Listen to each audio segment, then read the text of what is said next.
हरियाली तीज पर 3 चीजें घर में जरूर लाएं। वह 3 चीजें किया है, जानने के लिए इस कथा को पूरा सुने। सुख शांति और मंगल की पौराणिक मान्यता। क्या आपने कभी सोचा है, हरियाली तीज के दिन घर में लाई गई कुछ छोटी सी चीजें इतनी शुभ क्यों मानी जाती हैं? कहा जाता है कि हरियाली तीज केवल व्रत और पूजा का दिन नहीं है। यह वह पावन अवसर है जब माता पार्वती की तपस्या, भगवान शिव के प्रति उनकी अटूट भक्ति और प्रकृति की हरियाली तीनों का सुंदर संगम होता है। लेकिन आज की कथा में हम केवल पूजा की बात नहीं करेंगे। आज हम जानेंगे हरियाली तीज पर घर में कौन सी 3 चीजें लाने की पौराणिक और लोकमान्यता है, और सबसे महत्वपूर्ण, इन तीनों में से वह कौन सी चीज है जिसे माता पार्वती के स्वरूप और सौभाग्य से जोड़ा जाता है। लेकिन कथा के अंत तक जरूर सुनिएगा, क्योंकि तीसरी चीज का महत्व जानकर आपको समझ आएगा कि हमारे पूर्वजों ने हरियाली तीज को केवल एक त्योहार नहीं, बल्कि प्रकृति, परिवार और मंगल कामना का पर्व क्यों माना। और सुनिए, अगर आप भी माता पार्वती और भगवान शिव में श्रद्धा रखते हैं तो कमेंट में लिखिए हर हर महादेव। अब शुरू करते हैं हरियाली तीज की यह पावन कथा। माता पार्वती की कठिन तपस्या। बहुत समय पहले माता पार्वती ने भगवान शिव को अपने पति के रूप में पाने का संकल्प लिया, लेकिन यह संकल्प आसान नहीं था। माता पार्वती ने कठोर तपस्या की। कभी उन्होंने भोजन का त्याग किया, कभी केवल फल ग्रहण किए, और अंततः उनकी तपस्या इतनी गहरी हो गई कि उनका मन केवल भगवान शिव में स्थिर हो गया। कथा परंपराओं में माता पार्वती की इसी अटूट तपस्या को उनके शिव से मिलन से जोड़ा जाता है।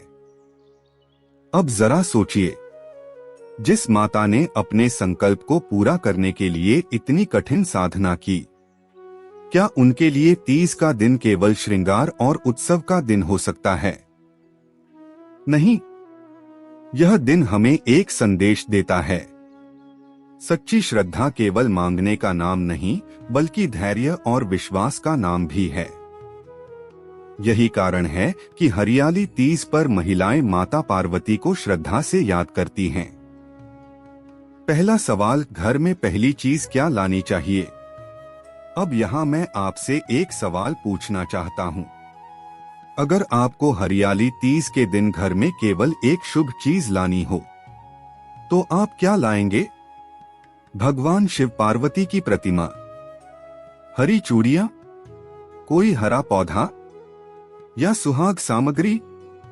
अपना जवाब कमेंट में जरूर लिखिए, क्योंकि हमारी परंपराओं में अलग अलग क्षेत्रों में अलग अलग चीजों को शुभ माना जाता है। लेकिन आज की कथा में जिन 3 चीजों की बात हम कर रहे हैं, उनका संबंध सीधे तीज की भावना से है।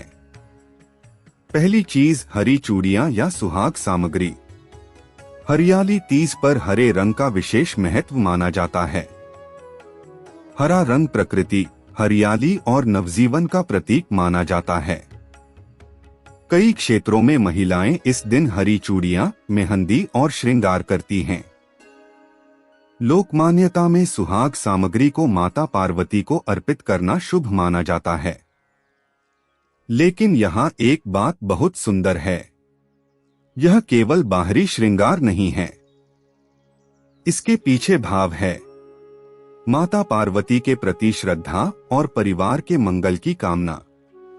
इसलिए पहली चीज को हम कह सकते हैं हरी चूड़ियां या श्रद्धापूर्वक सुहाग सामग्री।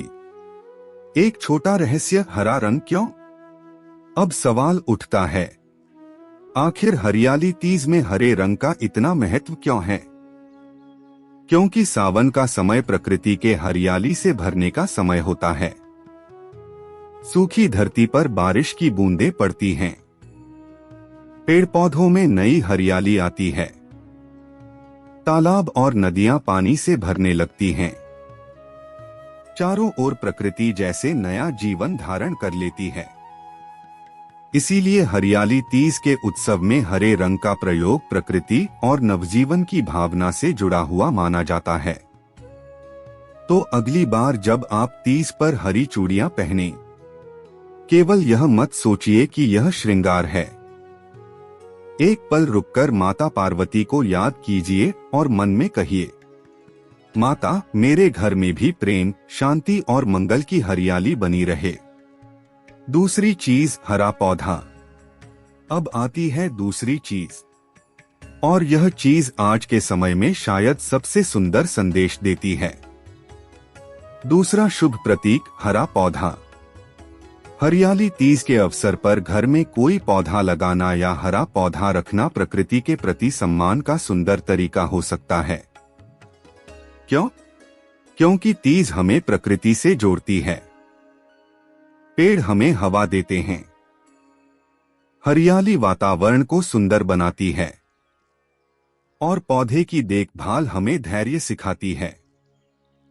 आप एक छोटा सा पौधा घर में लगाकर उसकी देखभाल कर सकते हैं। लेकिन यहाँ भी एक बात याद रखिए, पौधा केवल शुभ वस्तु समझकर रखने के बजाय उसकी जिम्मेदारी से देखभाल करना ज्यादा महत्वपूर्ण है।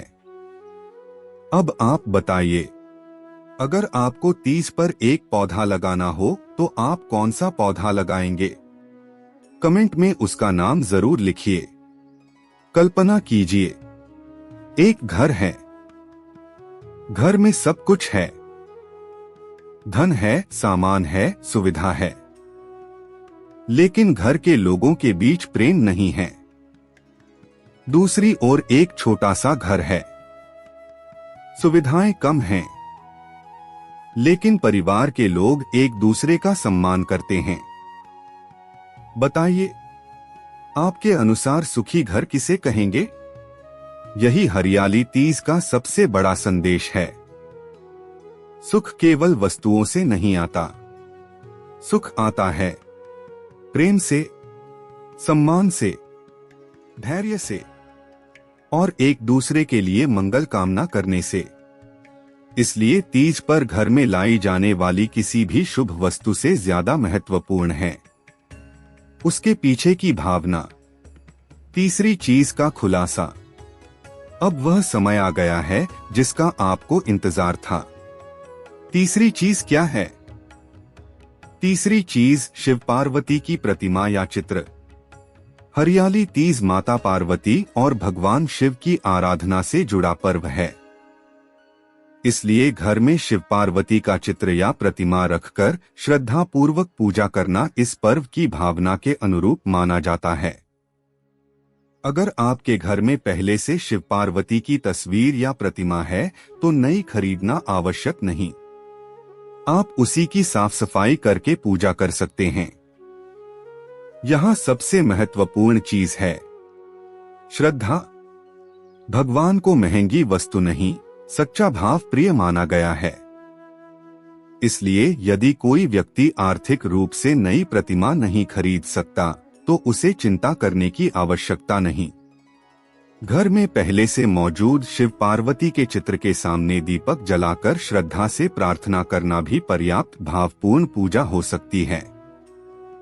अब मैं आपसे एक बहुत महत्वपूर्ण सवाल पूछता हूँ। अगर आपके पास इन तीनों में से कोई भी चीज खरीदने के पैसे न हो, तो क्या हरियाली तीज की पूजा अधूरी हो जाएगी? बिल्कुल नहीं, क्योंकि पर्व की आत्मा वस्तुओं में नहीं, भावना में है। आप घर की सफाई कर सकते हैं, शिव पार्वती का स्मरण कर सकते हैं, प्रकृति के प्रति आभार व्यक्त कर सकते हैं, किसी पौधे की देखभाल कर सकते हैं, परिवार के लिए मंगल कामना कर सकते हैं, और सबसे महत्वपूर्ण, किसी जरूरतमंद के साथ अपनी क्षमता के अनुसार अच्छा व्यवहार कर सकते हैं। यही तो इस पर्व की सुंदरता है। तो आइए एक बार फिर याद करते हैं। पहली चीज, हरी चूड़ियां या श्रद्धापूर्वक सुहाग सामग्री। दूसरी चीज, हरा पौधा या हरियाली से जुड़ा कोई पौधा। तीसरी चीज, भगवान शिव और माता पार्वती की प्रतिमा या चित्र। लेकिन इन तीनों से भी ऊपर क्या है? श्रद्धा। क्योंकि अगर घर में चूड़ियां हैं लेकिन मन में प्रेम नहीं, अगर घर में पौधा है लेकिन उसकी देखभाल नहीं, अगर घर में भगवान का चित्र है लेकिन मन में अहंकार है, तो केवल वस्तुओं से पर्व की भावना पूरी नहीं होती। इसलिए तीज पर 3 चीजें घर में जरूर लाएं। श्रद्धा, प्रेम और प्रकृति के प्रति सम्मान। अब आपसे 3 सवाल हैं। पहला सवाल, क्या आप इस साल हरियाली तीज पर पूजा करेंगे? कमेंट में लिखिए जय माता पार्वती। दूसरा सवाल, इन तीनों में से आपको सबसे सुंदर चीज कौन सी लगी? हरी चूड़ियां, पौधा या शिव पार्वती का चित्र? कमेंट में केवल उसका नाम लिखिए। और तीसरा सवाल, अगर आपको माता पार्वती के सामने अपनी केवल एक मनोकामना रखने का अवसर मिले, तो आप क्या मांगेंगे? इसे जरूर लिखिए। हो सकता है आपकी बात किसी दूसरे व्यक्ति के मन को भी छू जाए। हरियाली तीज हमें केवल यह नहीं सिखाती कि घर में क्या लाना है, यह हमें सिखाती है कि घर में हरियाली के साथ खुशियां भी लानी हैं। घर में पूजा के साथ प्रेम भी लाना है और भगवान शिव पार्वती का स्मरण करते हुए अपने रिश्तों में भी सम्मान और विश्वास बनाए रखना है। इस तीज पर माता पार्वती से यही प्रार्थना करें, हे माता पार्वती, हमारे घर में सुख हो, शांति हो, प्रेम हो और सभी के जीवन में मंगल हो। अगर आपको यह कथा अच्छी लगी हो तो कमेंट में लिखिए ओम पार्वत्याय नमः, हर हर महादेव। और इस कथा को उस परिवारजन तक जरूर पहुंचाइए जिसे आप हरियाली तीज की शुभकामना देना चाहते हैं। जय माता पार्वती, हर हर महादेव।